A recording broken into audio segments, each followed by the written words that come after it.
I actually did the script adaptation. I have like fake names. Oh, it's really easy to find out. All you do is look on the internet. So I got to do the script adaptations, which was awesome. And then when I actually got to work on the show, it was cool because she's so quiet and so fragile, and coming up with that voice and being able to like have that relationship with her brother and all that stuff. She's a really cool character. Like I said, I luck out, man. Totally luck out.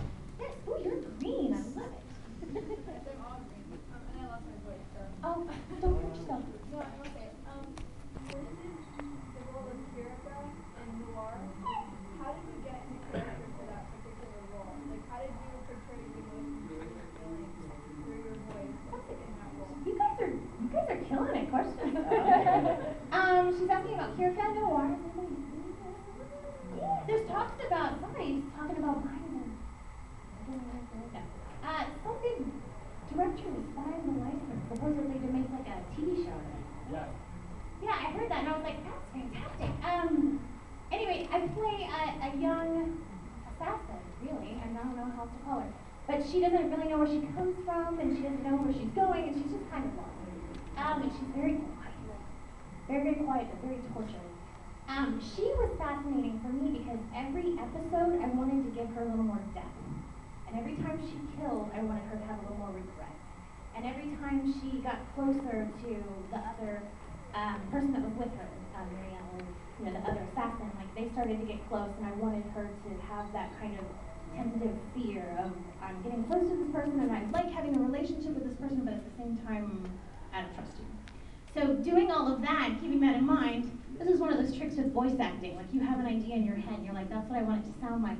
How do I make that happen? It was difficult. It was very difficult. It's probably one of the most difficult shows I've ever done, and I didn't have that many lines, in all honesty, because I wanted every line to have a weight to it. Like I wanted everything she said to have this kind of depth to it. And I really liked that towards the end she got more vocal and she got stronger. Like she got really strong at the end. And that's what I wanted. I wanted to kind of build it. I get really into characters. Like I get way into my characters, and I really dig like trying to get them depth. Like I want them to seem like real people. Even if they're silly or they're like, the stereotype character on the side, like I want them to have some depth. I want you guys to believe it. I want you guys to go, I know somebody like that, Yeah. I have a question. Sure. After doing Kirika, how did you pull off Renge? That's the other side. To go, I certainly wouldn't have been able. There was a while at ADV and Funimation where we were so busy that you would work on several shows in one day. That really made me feel like you're all over the place.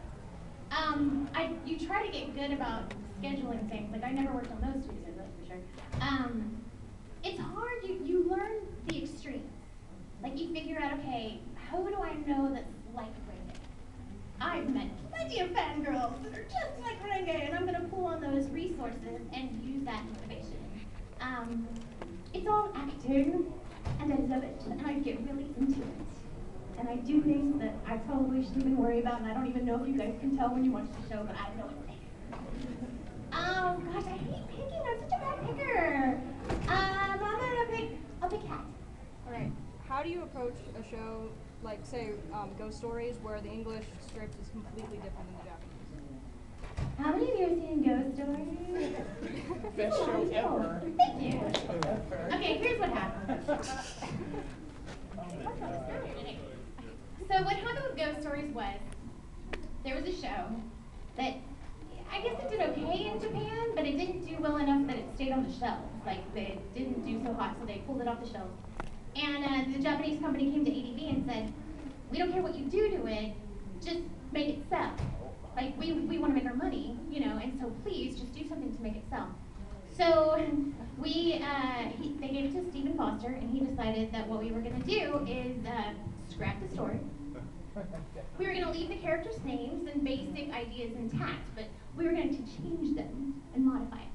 So like my character in the original was a kind of psychic, ethereal, with this long purple hair, and she was very mystical. So we turned her into a born-again Christian. Very devout. So then now that you have this character, well, she has to have someone to play off of. he's in every anime, a little nerdy dude with glasses. And we turned him into the Jewish boy. So think about it. And then the main girl became just mean. She was just mean. And then the dude that was kind of the guy next door, he kind of became the womanizer. And then the little brother just. You have to watch it. I'm not even gonna say.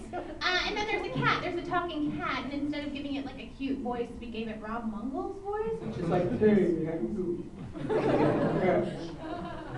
And so it was like an improv. We kind of went in and built the story as you went in. You wanted to be the first one in so you could do the singer, and somebody else would have to follow it up.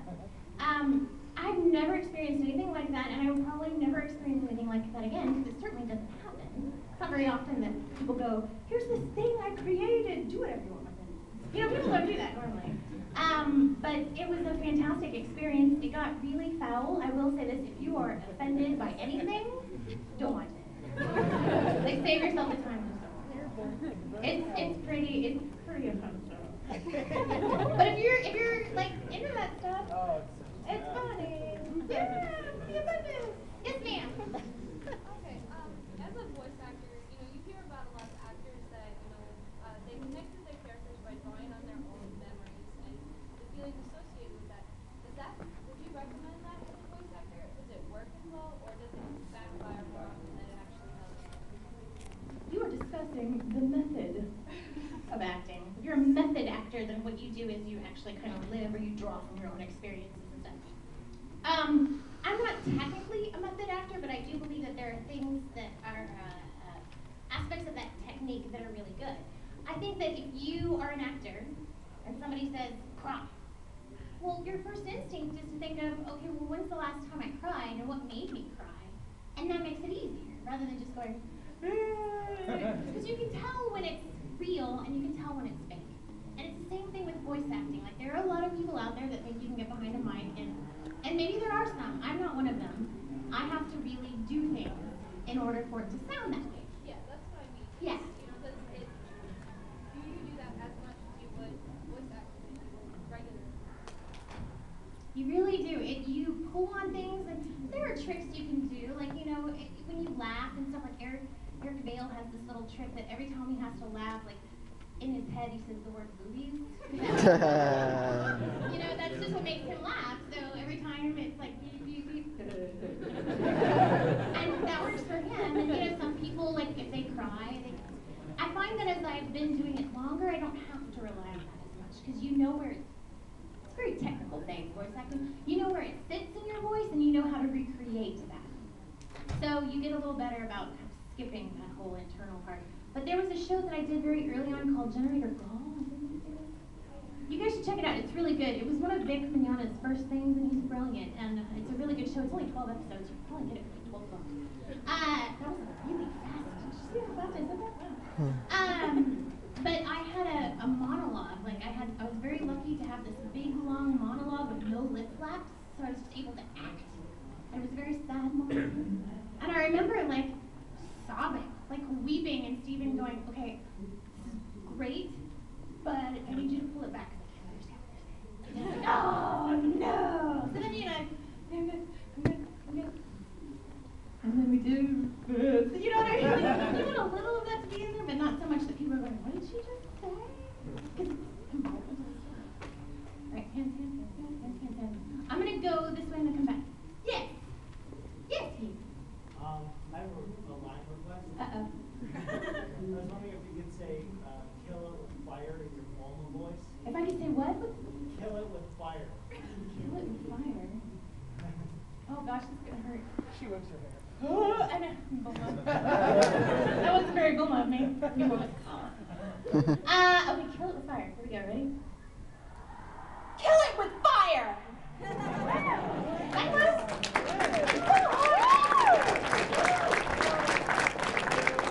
It's so hard to do that, because I'm like, when you're in the booth, you don't hear yourself. And so I'm like, that is what it sounds like. That's what it feels like. Yes, sir. You mind if I stand? Oh, no, go ahead. You can stand, you can dance, you can do what you want. Yeah! I have to do this right, or else I'm going to be very frustrated with Aw. if I don't. Okay, I find voice acting akin to two things. One is silent acting because it's essentially the inverse of voice acting, where you act with your entire body. But unlike that, you have where you express all of your emotion through your voice, and which is also akin to singing, really, which is the other thing I know. What was funny was when I started getting into watching dubs and stuff, I didn't know the Texas scene that well. So I was still figuring my way out through stuff. I mean, I heard you as Lyra Dante, and I was kind of like, it's not your fault. It's just that I was still trying to figure it all out. But for your case, that all changed with the show called Raw. You played Harp Still, and there's the scene in episode 24, where you have this moment with Kit Kat, and you basically are allowed for the first time in a long time to confess your feelings to this guy. And the way in which you do it, and how you approach it, and how it hits, especially when you say, I always loved you, Kamina, I love it. And it's one of my favorite moments in an anime, and it's because of your performance. You are the sweetest thing ever. I have other things I can talk about, but I'll save that until later. Thank you so much. That is, if you guys haven't seen Razapon, a lot of people wrote it off because they're like, oh, it's an Ava ripoff. And I'm like, well, it's based on the same folktale, but there's also like 98 other anime that are also based on that folktale. It's a great folktale. And so it's a story about people. Like, yes, there are giant robots, and yes, there are other things that happen, but it's about relationships, and it's about how people relate to one another. I love that show. I mean, it's joy and elation and heartbreak, all in the same scene, as well as the fact that you carry the torch for this guy. It's pretty fantastic. Thank you so much. Like that show is one of my babies. Like, you have babies where you're like,